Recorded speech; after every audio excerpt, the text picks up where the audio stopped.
topics in music that affect your life from Universal Broadcasting Network. Tune in at ubnradio.com. We may never know their names, yet Jody McBrayer brings the brightest talent to the forefront. Right here on Backline with Jody McBrayer. Exclusively on UBN Radio TV.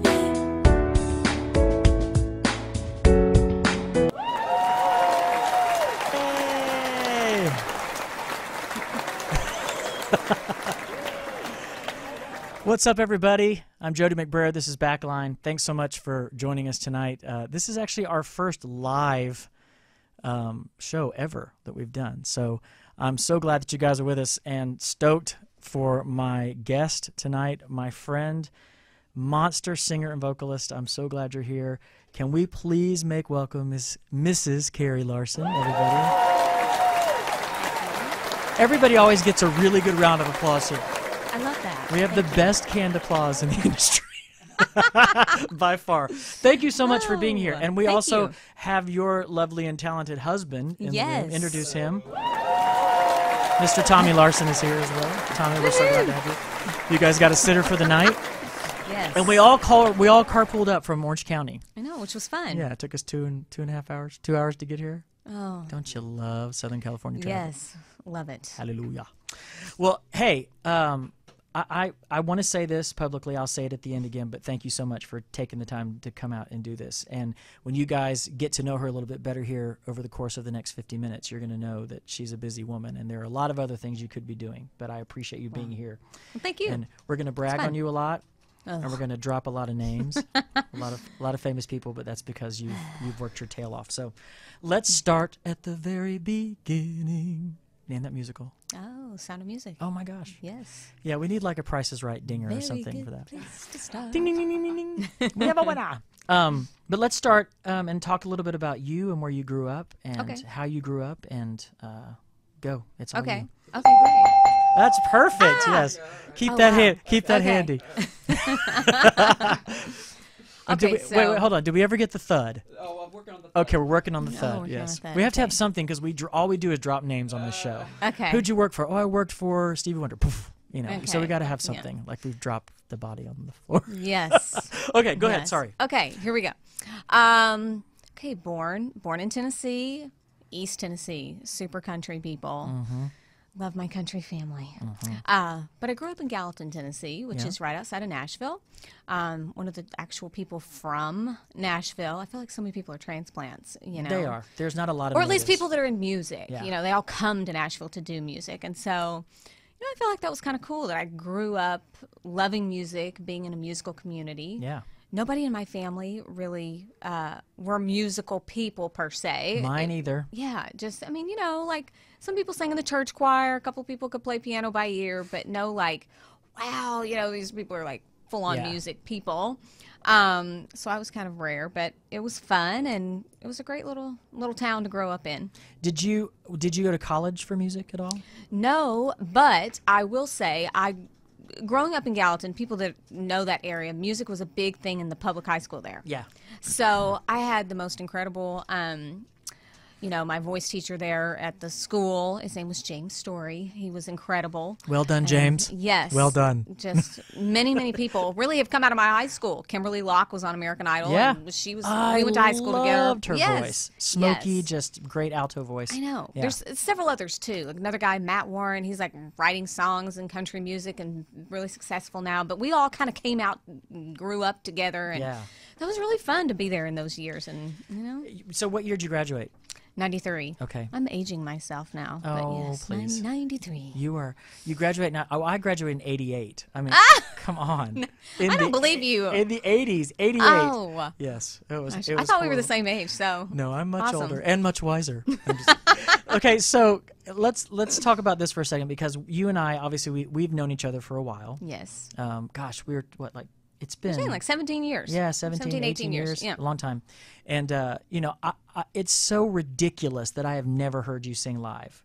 And we walk in the same circles. We know a lot of the same people. I know. And we're like two ships passing in the night. We've even sung on, you know, praise teams together at church That's right. and That's different right. things, but we've never, I've never heard you step out and sing a solo until tonight in the car when I put you on the spot and told you that I was going to make you sing at some point tonight live, and you got all nervous and started picking your fingernails. I saw you picking the polish off your nails. That's what my wife does. She picks the polish off and she goes. So anyway, that's going to come later. We're going to let you sing, but we are going to listen to some stuff that you've recorded too and talk about this unbelievable resume sheet that you have, which you had not typed up at all until I asked you to. I was like, well, I need to know who you've worked with, because I know a little bit just from mutual friends and stuff, but this is unbelievably impressive, the things that you've done and the opportunities that you've had. And I was making a joke earlier, but it's like you've sung for everyone except maybe Kermit of the Frog and Tanya Tucker. Those are the only two people ever created that you have sung for. But before we get in that, let's talk about a little bit who influenced you to be a singer. Because you, I have to say this too, those of you that are watching this, she does not sing like she looks. Okay, there is a large black woman trapped inside you, and she comes out when you open your mouth. And so let's talk about who influenced you and what kind of sound that you nurtured growing up. Yeah, I mean, my earliest memories really, obviously I was singing when I was like teeny tiny. I mean, my mom talks about all of these stories, with the little, Johnny and Marie record player with the little microphone attached to it. I'm a little bit country. Singing Crystal Gale. I think that was the one that I was really into.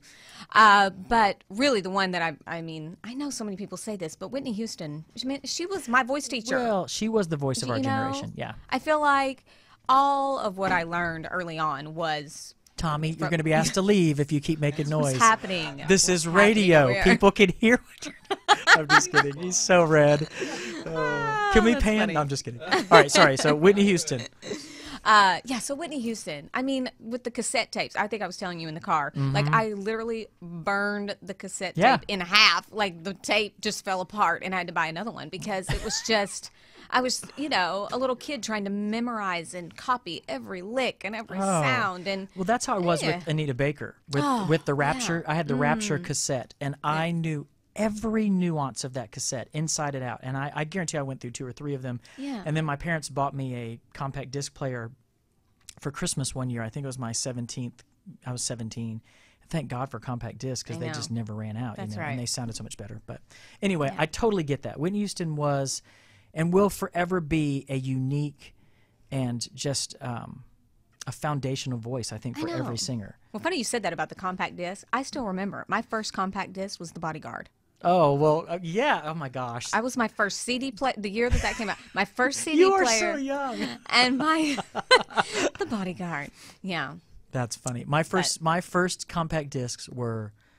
Madonna, True Blue, which was actually an excellent compact disc. Okay. Don't judge me. It was really good music.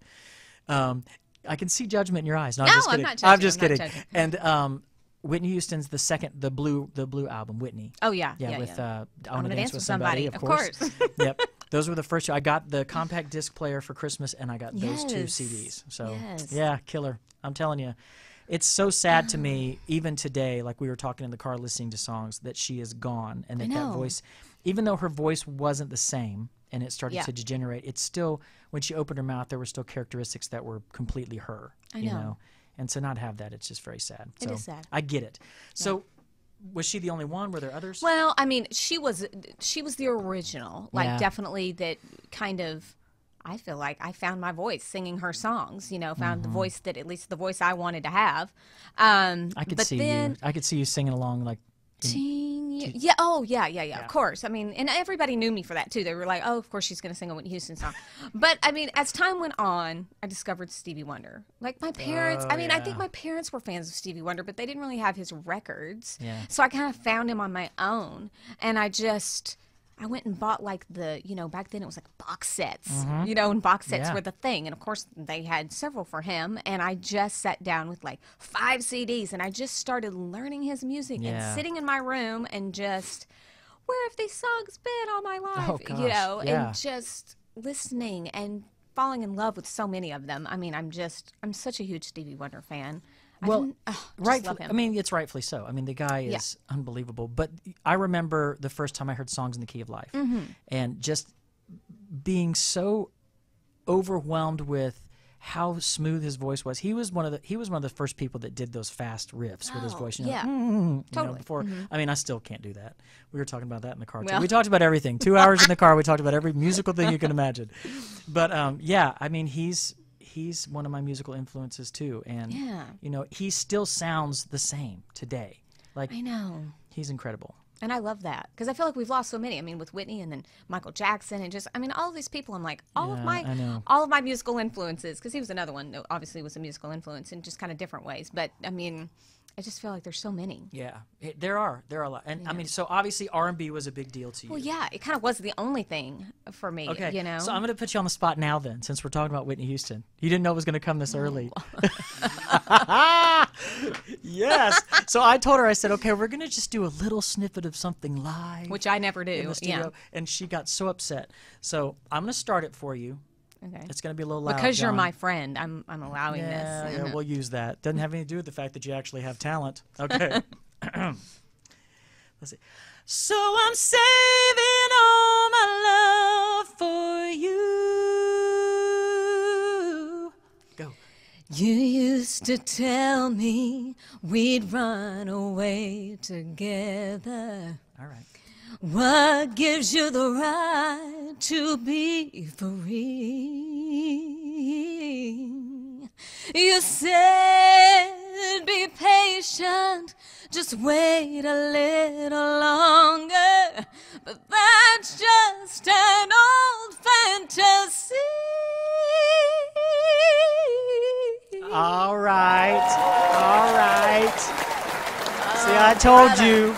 That don't sound like a little white girl from Tennessee. Sorry, it doesn't. Good gracious, woman. And I love, you know what I love too is, it's so funny because I have not watched American Idol at all this season, not at all. And we turned it on last night for some reason while I was packing, and Harry Connick said something interesting. He said there's such a trend right now of fast vibratos. Like it's sort of like everybody has that kind of, you know, the Rihanna kind of fast thing, and your vibrato is not. It's slow, and it's like it's like Whitney's. Whitney had a vibrato you could drive a truck through, and it's just so pleasing and so relaxing. Girl, you crazy. You can sing. You crazy can sing.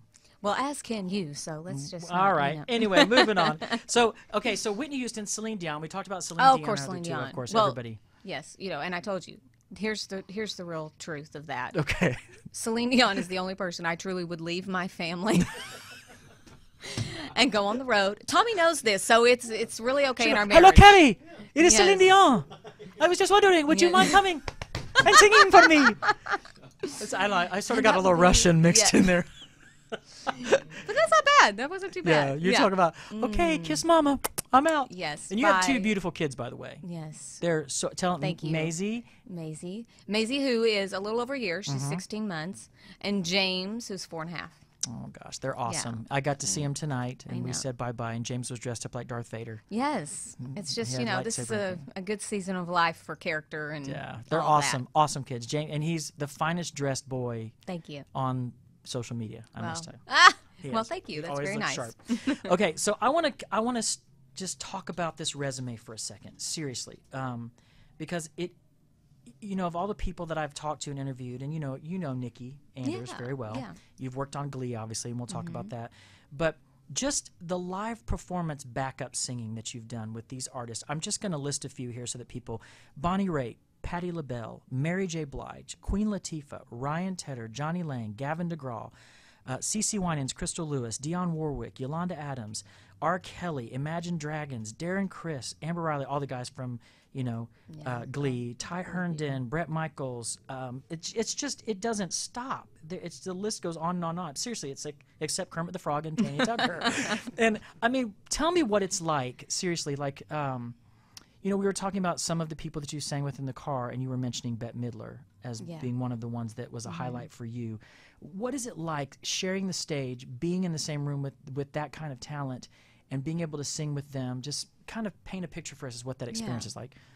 Well, I mean, it's kind of different because, I mean, living here in LA, it's a little different because, a lot of the singers that do this kind of behind the scenes stuff, they're actually doing world tours with some of these artists. And in my case, it's been a little different because there's so many award shows that happen here. There are fundraisers and charity events and things. And in this kind of little atmosphere of LA, you get the opportunity of working with a lot of different artists for a lot of different reasons, and you get to meet these people in very quick, hi, how are you? Now let's sing your song. And it's it's an intimate thing, and you don't really know these people, but it's just this incredible moment where I feel like it's kind of cool that you're not just working with just one artist, which is also amazing in its own way. Yeah. But this is really cool because you get the opportunity to meet and work with a lot of different people. Right. And that's the whole element of singing backup anyway, too, is, you're up there interpreting somebody else's music, basically, or helping them interpret that. And, the whole premise is that, I mean, a lot of these singers that you've sung with are amazing musicians. There's no question. But some of them, and some of them remain nameless, you sing circles around those people. I can tell you that you do. And that's the whole point. It's like, I just want people to know that these backup singers, they're the real deal, and you are the real deal. So tell me a little bit about, I didn't mean to interrupt you, but I did, and I'm sorry. I had somebody say, don't interrupt, don't talk over them, so shh. Okay, so you mentioned Bette Midler. Yes. Okay, so Bette Midler wasn't a live performance. That was for an album. Okay. So with this, it's the album that came out this just past November, I think. It's called It's the Girls, and it was an album that she did of all girl group songs. Oh, nice. And so she brought in, several different people to do background vocals for her for this album, and all of them incredible. And myself and two other singers, Tiffany Palmer and Onitsha Shaw. We call her Oni, so I never have to say her full name. I know. I was like, oh, it is a mouthful. She has a full name. But boy, she can sing. But she's amazing. They're all incredible. Yeah. And Tiffany too. And Tiffany is incredible, and I'm sure they'll be on your show. They will. So we came into this, and this was, you mentioned with Nikki Anders, Tim Davis, who's incredible, and he brought us in to work with Mark Shaman, who is an incredible producer. Yep. Been with Bette Midler for years. And he calls us and says, we need you to come in. She wants you guys to sound like an old doo-wop group. We want to be raw. And in session singing, most of the times you go in and you do 3, 4, 5 passes of each thing, and they were like, no, we only want 2. We want this to be very old school, really sometimes just one pass. And I was like, wow, and we're all recording at the same time, singing together. Gosh, I would have paid real money. It was not okay, Keri, come in and do your part, and Tiffany, come do your part. It was all 3 singing together, get those takes, So we show up and Bette Midler's there. That never happens. The artist is never there. When you walked in and you saw her, did you kind of be like, I didn't know what to do. I was just like, do we talk to her? Are we allowed? I mean, I don't know. It's Bette Midler. I mean, she's legendary. I mean, legendary. Singer, songwriter, actress. You know, I mean, Beaches, for crying out loud. Come on, people. Beaches. And Big Business. Yeah, I know. Big Business. I love that movie. I love that movie. That was one of my favorite movies. We'll have to come back to that. I know. It's just so good. The power suits and the whole deal. I don't know. Yes. Anyway, so that was kind of overwhelming, Yeah. So we go in and we're all a little nervous because we're like, okay, what is she gonna say? And Mark Shaman alone, we were like, okay, what do we do? So I know. She pulls out the folding chair, brings it in, plops it down in the vocal booth, and sits down and starts watching us as we're doing these takes. Gosh. But she could not have been. I mean, I say that as though it was because you don't suck. I mean, the 3 of you together, I can just imagine what that sounded like. Well, it was, it really, I feel like it was one of those magical moments where even with Tim afterwards, we called Tim and we're like, Tim, I mean, and he agreed. It was such a magical day. It really was. You feel so fortunate to have these moments like that where you're like, wow, this was a moment. And it really was because she was so kind and so gracious and so thankful and humble and just... It made us want to sing better for her, Well, here's the deal. I guarantee you that she, like us, okay, I might ask her if we'll do that. John, you guys can't see John, but he runs everything, and we love him. She probably, like us, is a music lover, is a vocal lover. Oh, and so that's why she sat in there. She just wanted to hear you guys. Because, the 3 of you walking in, well, I guarantee you walking in the middle of those 2, and she's like, okay, but you hold your own. I mean, I just wished I could have been a fly on the wall. Well, so Tim Davis, next time you better call me. I know. I know. Okay, so let's talk about. Well, I want to play another song. He was telling me that he has the Bette Midler album pulled up. Is there a song that you sang on? Oh wow. Okay. It'd be cool to do that since we talked about it. Let's see. Give Him a Great Big Kiss is very fun, and so is Too Many Fish in the Sea. Too Many Fish in the Sea. That's really fun. You know what? Let's listen to that. Since we were just talking about it, I'm kind of in the mood for it. Let's listen to Too Many Fish in the Sea. Okay. This is from Bette Midler's album. What's it called? It's the Girls. It's the Girls. Yeah. And you sing on this with Tiffany Palmer and Onitsha Shaw. Yeah. Okay, no worries. I'm so excited. Now listen here, ladies. Yeah. Take this advice and remember, What? always in life, into each heart, some tears must fall. Though you love and lose, you must stand tall. 'Cause we all got to cry sometimes. I said sigh sometimes. Pull yourself together. No use crying forever because there's too many fish in the sea. Too many fish in the sea. I said there's short ones, tall ones, fine ones, kind ones. Too many fish in the sea. My mother once told me something, and every word is true. What she say? Don't waste your time on a fella who doesn't love you. He'll only mislead you, only grieve you. Don't worry about him, let him go. Do without him because there's too many fish in the sea. You know there's too many fish in the sea. I said there's short ones, tall ones, fine ones, kind ones. Too many fish in the sea.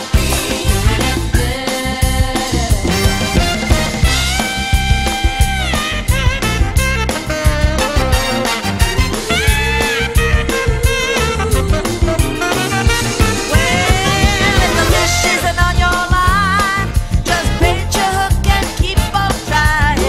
Don't let him get you down. No. There's other boys around, and there's too many fish in the sea. You heard me. Too many fish in the sea. Too many fish in the sea. That's right, there's too many fish in the sea. I said there's short ones, tall ones, fine ones, kind ones. Too many fish in the sea. I don't want nobody that don't want me now. Too many fish in the sea. Ain't gonna love nobody that don't love me. Too many fish in the sea. I don't need nobody that don't need me. Too many fish in the sea. I don't want nobody that don't want me.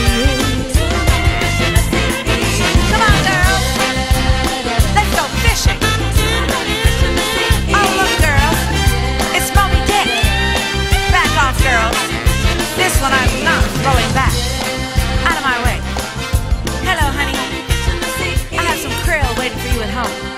Come on, baby, swim this way. I said there's short ones, tall ones. Yes, that deserves the biggest round of applause you've ever had. Too many fish in the sea.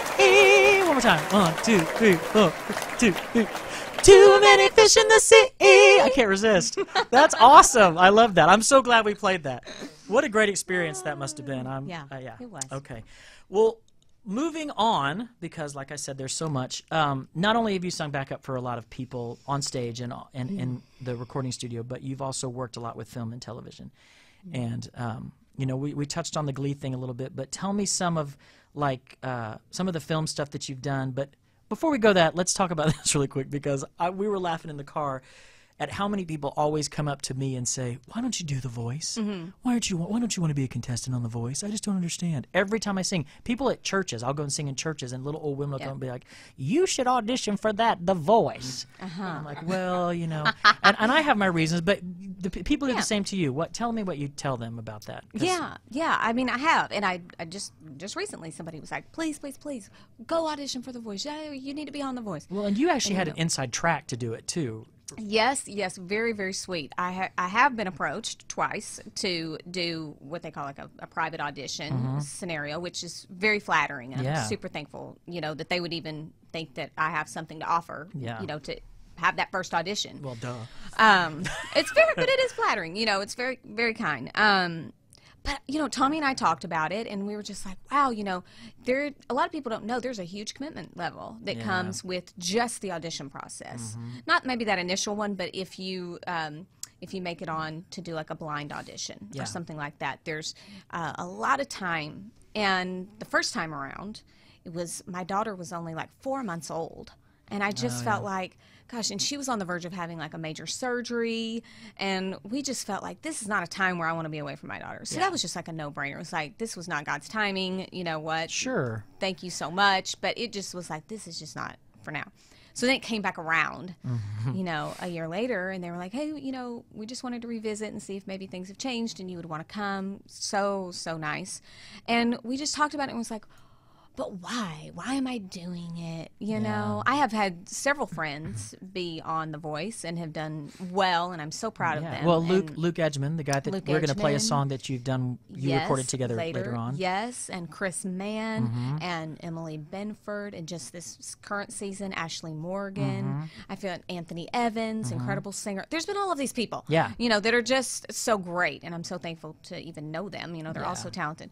But I just felt like, at this stage of my life, I love what I do. I love this. And I love doing session singing. And I know that a lot of people would be like, really? Like, you don't want to make your own record? Like, well, maybe one day, but at least at this stage of my life, I don't really have a desire to do that. So what would be the point in me going and trying to win The Voice? Well, yeah. I mean, I think just like when I was talking with Nikki, she talked about how for so long she pursued that dream of trying to be a solo artist, and then it just came a point where she's like, you know what, I'm really content being in the background and creating in the background. And, you know, I think I was having a conversation with somebody earlier today, about just being a musician and being somebody who creates music and what the definition of that really is. And it's like, if you're doing your art and you're happy doing your art and you fulfill doing your art, then don't put a stamp on it. Don't put a title on it. Just do your art and be good at what you do. Yeah. You don't have to be on the stage in front of the spotlight, you know, to be an artist. And I think that's a misconception that we have in this world. It's like, if you're not out in front, you know, being the lead, then you're not an artist. And it's like, there are so many people who make that art happen. So I feel the same way. I've never, you know, I just don't feel like that I want to be, well, first of all, I don't want to go and make a pop record. I just don't want to do that. And then I also don't want a lot of people telling me what to sing and not what to sing. I kind of want to do it myself. So that was my main reason for it. But again, it's worked great for a lot of people. Oh, great avenue. I mean, look at at people on American Idol. You Carrie Underwood and Chris and tons of them. So I'm not gonna fight that. It works for some people. It's just not for us. Well, and even if you don't get a record deal out of it, it's a fun TV show to be on. Well, right, yeah, and you know, you get at least 10,000 Twitter followers. Well, so hey. So what's not to love? Yeah. Okay, so let's talk about moving into that. Some of the films that you've worked on. You listed like Soul Surfer, which I love that movie about the girl that lost her. What's the girl's name that lost her? Yes. I can't remember her name. Why did her name? Is it Amber? You said it's not that. Amber. No, it's not Amber. Bethany. Thank you. Thank That's why you. we have you here, Tommy. Thank you, Tommy. Yes, Bethany. Bethany Hamilton. Yes, and then you worked on the Glee movie, Divergent, which I'm a huge Divergent fan. Yes. So you sang on that soundtrack for that. Yes, for Zed. Oh, fun. Yeah, it was a song called Find You. I think Find Me or Find You. Yes, but that was with Miriam Bryant and another guy too. Okay, and the Rock of Ages soundtrack, which was Adam Anders, of course, so you worked on that. And then The Descendants, which is an upcoming release for Disney Channel. For Disney Channel, yeah. What is that? Live action. It's where like the cartoon people, like the evil people and the good people, like Beast and Belle's kid. Oh. And like Maleficent's daughter and people. Maleficent. That's a hard way to say it. I can't even say it in my normal voice. So it's live action. It's real people. Yeah. But as those characters, it's their children. Oh, cool. Yeah, and they're Hence interacting. The Descendants. That's cool. The good guys and the bad guys. You know? And so when you're seeing on film stuff like that, like it's just a normal session. Like you go into a normal recording session. Like you're never on like a backlot or on a. Do you ever do anything? Not really. No. Most of it is recording studios. Okay. It's very rare. Yeah. To actually go in a studio. And they just go and put that in post or whatever or something like I mean, that happens quite a bit for people who sing on like film scores. Yeah. The scoring, like the choral things, you know, I think a lot of that does happen, but I'm not really in the choral world at this point. Yeah. Yeah. I've always thought it would be cool to do that though, to like, you know, like what's the, you know, the the song that was kind of popular when they redid they started the new Star Wars series. Oh, That you know, with the lightsaber duel. Oh, okay. You know, okay. and John Williams did that, and they had the choir that sang the ha ha. I've always wanted to sing on stuff Be like that. that. Yeah, Yeah, be I that. know. Maybe one day. Tim Davis, if you're listening. No, I'm just kidding. He does them all. So, okay, and then TV, of course, Glee has been such a big part of your life for the What a past gift. how many Yeah. years? 6, 7. Oh my gosh! Tell us a little bit about how that started for you. We were talking about that today too, the audition process. And Yeah, well, interestingly enough, you know, that audition process, Nikki talked about, I think she called it like a singer shootout, where they brought in a group of people and needed to record the song Rehab. Yeah. And that's what got Adam the job. Yep. And they, obviously Tim Davis was working with Adam at that point, and he brought in a bunch of singers. And myself and Tommy were both at that first initial audition. And what happened, Tommy? I don't know. He's like,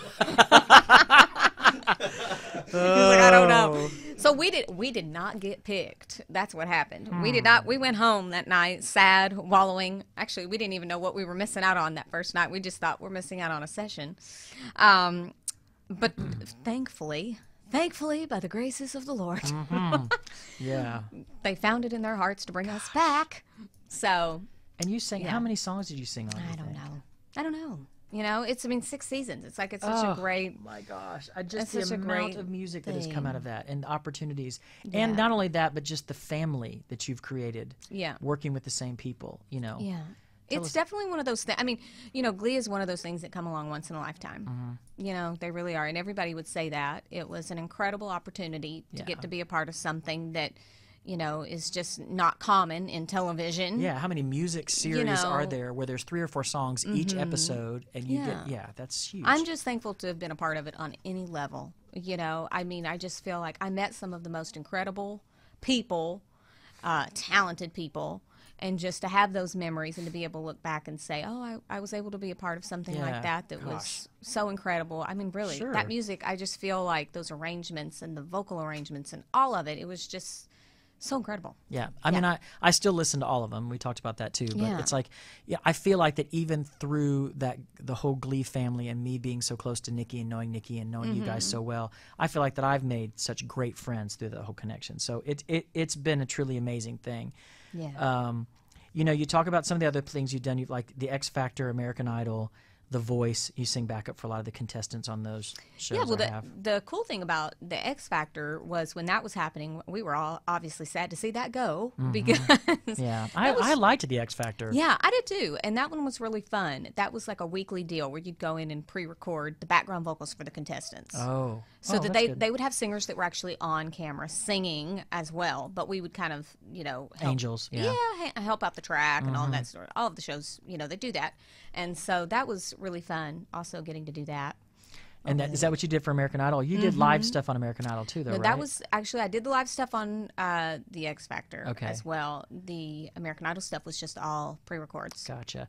And then American Music Awards, Singing Behind Imagine Dragons. Yeah, that was just this past one. That was so fun. I saw that. That was amazing. It was so incredible. That's through a great guy here in town. His name's Jason White, and he's the overall music at West Angeles Church here in Los Angeles. Yeah, it's really, really cool. He and his wife Janine, they've had a hand in all of this for years, and it's been a real joy to work for them. Oh, that's awesome. Yeah. And then, like Queen Latifah shows when Patti LaBelle was on, that's when you got to sing with Patti LaBelle. Tell me about that, because one of my first concert experiences was Patti LaBelle. My brother, I'll tell you this really fast, used to work at the Sun Dome in Tampa, Florida, and they used to host concerts.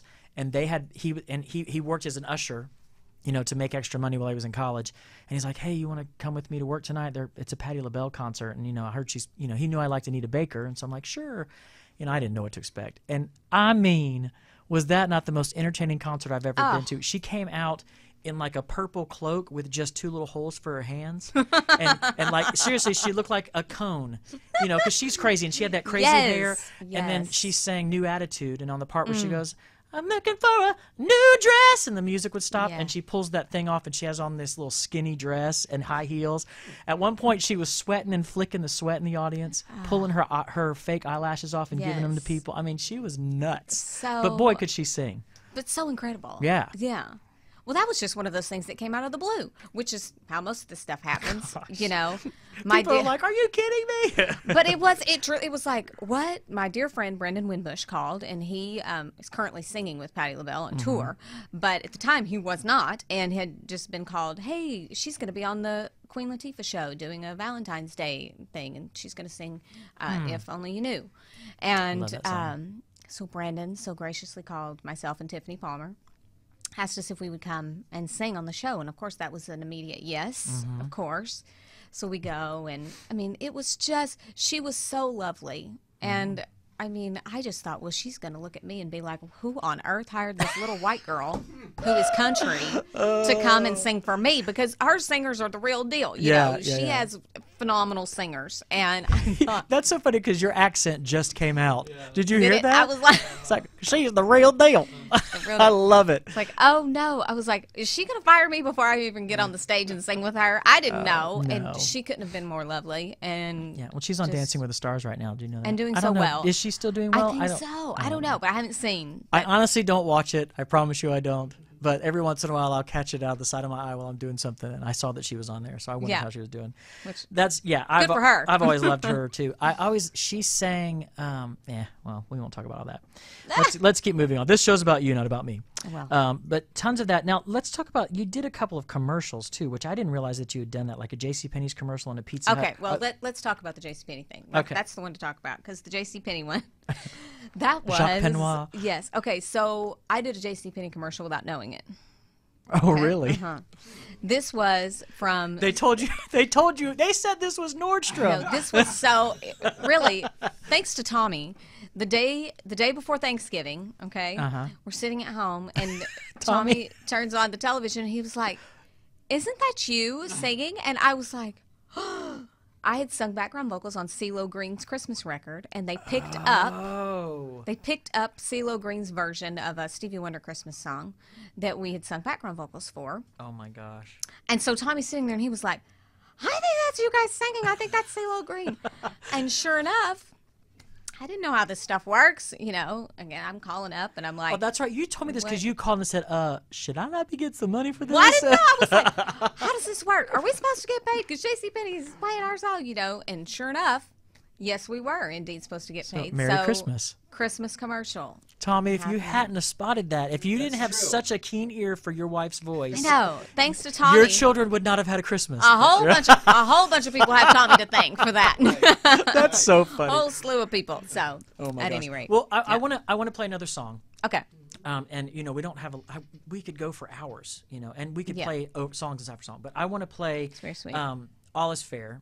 Yeah. Did we find All Is Fair? Do we have that? Okay. Yeah. Tell us a little bit about this song, because Yeah. it's a Stevie Wonder song. It is Stevie Wonder, because, I mean, all of Stevie Wonder's songs are great. You can't go wrong. Yeah, I mean. But this is cool because, and we're going to get to talking about the Black and White Sessions, but Tony Guerrero, he had decided he wanted to do this thing called like Singers and Songs, and just put them up on YouTube. He's a super accomplished, incredible jazz musician. Yeah. And so he called up and he was like, what would you want to sing? And I'm like, can I sing something Stevie Wonder? I'll be there tomorrow, Yeah. you know?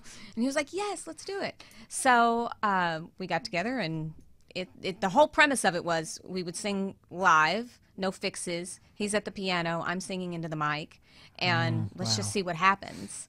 And it really was. It was incredible, and it was a live performance, which as a session singer can be kind of nerve-wracking. Yeah. Because you're like, do I get to do take two and fix Yeah, this? And no can joke. we sometimes auto-tune this? I love that, though, the spontaneity of the moment and just that Yeah. pure music. I mean, it's my favorite. When I do a concert, I do like an acoustic set where people will call out hymns, or I'll just say, and it's just me and a piano.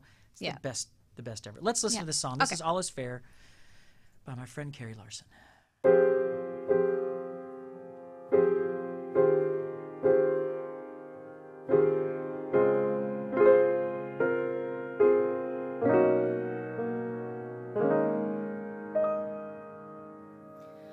All is fair in love.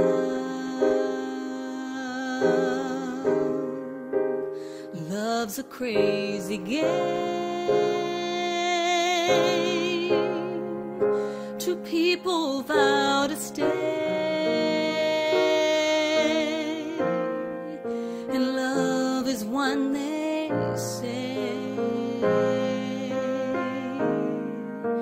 but all is changed with time. The future no one can see. The road you leave behind, ahead lies a mystery. But all is fair in love. I had to go away. A writer takes his pen to write the words again, that all in love is fair.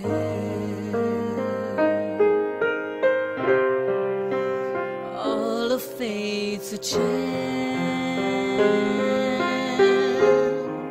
It's either good or bad. I tossed my coin to say,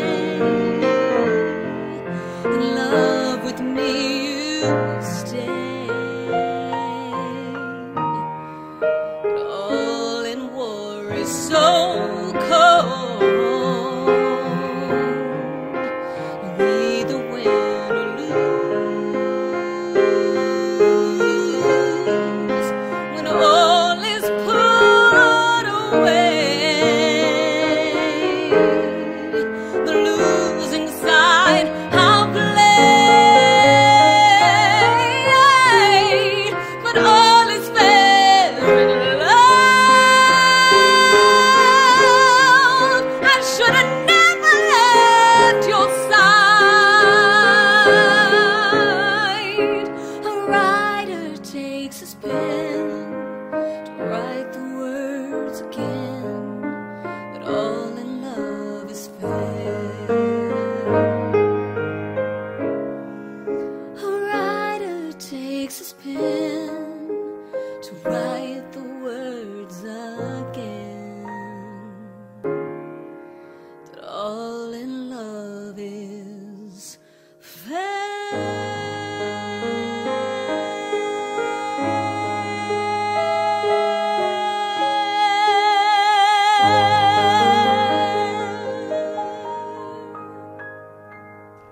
Don't even know what to say about that. I'm gonna throw my shoe.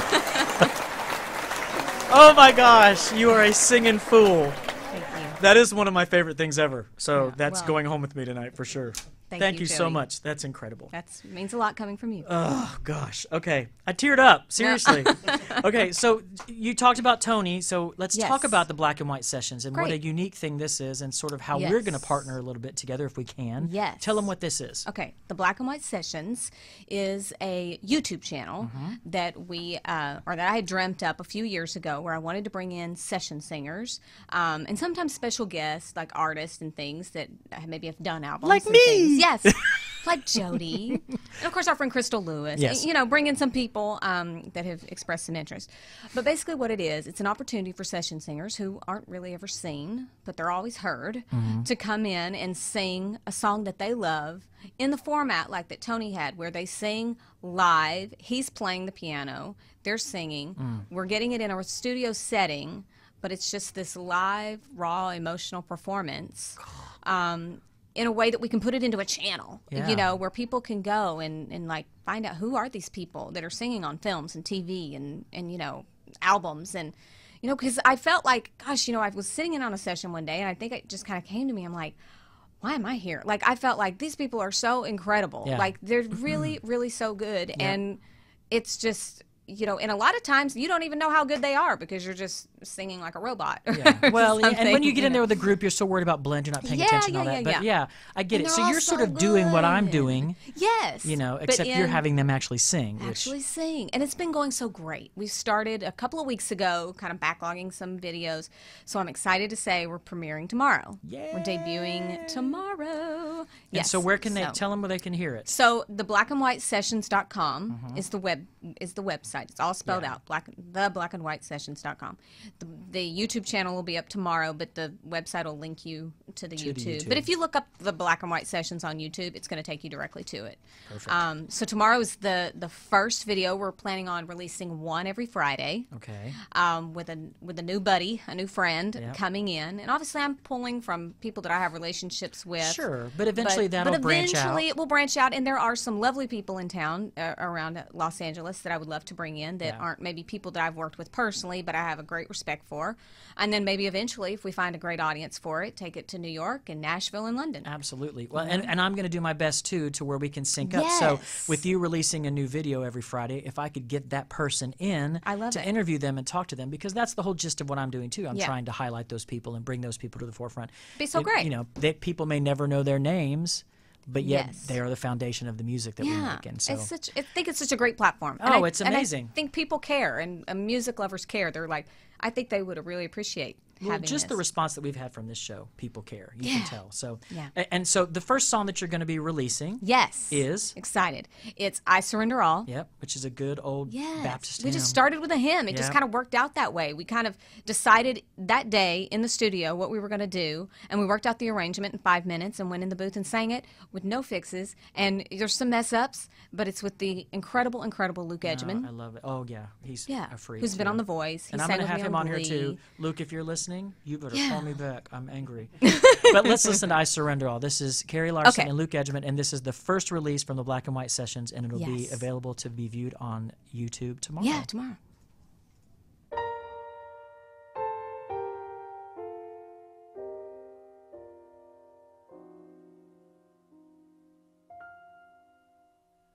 Oh, to Jesus I surrender all.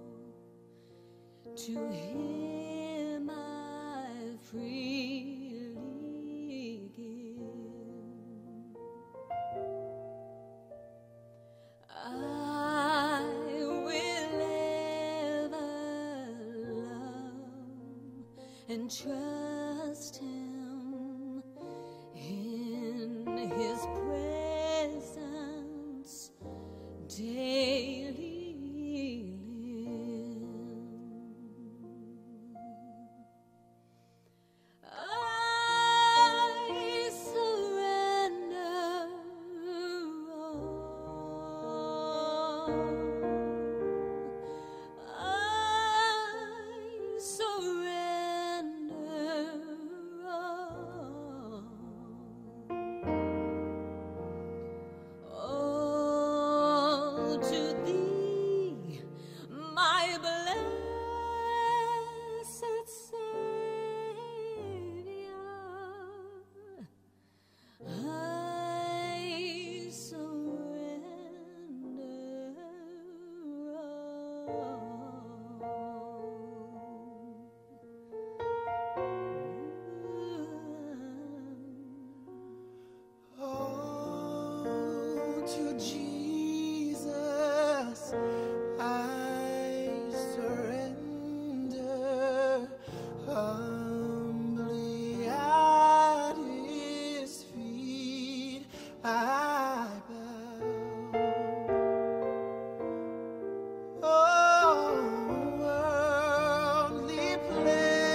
I have no shoes left on. I've thrown them both. Unbelievable, unbelievable. Keri, you are just awesome. Thank you. Thank you so much for that. Not only are you an incredible talent, you are one of the kindest people I've ever met. One of the most even-keeled musicians ever. Well, thank you. It's fantastic. Thank you so much for just being here with us and just sharing your gift. And I look forward to hearing what happens in the future and what happens too with the Black and White sessions. I'm excited. Thank about you. That. So, Thank you for having me. No, and I'm pleasure. excited for you. This Tommy, is awesome. thanks for being here too. Thanks for all your help. Couldn't have done it without you. You guys, thanks so much for tuning in to Backline. We are so glad that you took the time to do so, and we will see you next Thursday. Until then, take it easy. Now that you've found UBN Radio and discovered our quality talk shows, it's time to spread the word to friends, family, and the universe. 24 hours of music and talk radio without limits. That's why people keep coming back for more. That's UBN Radio.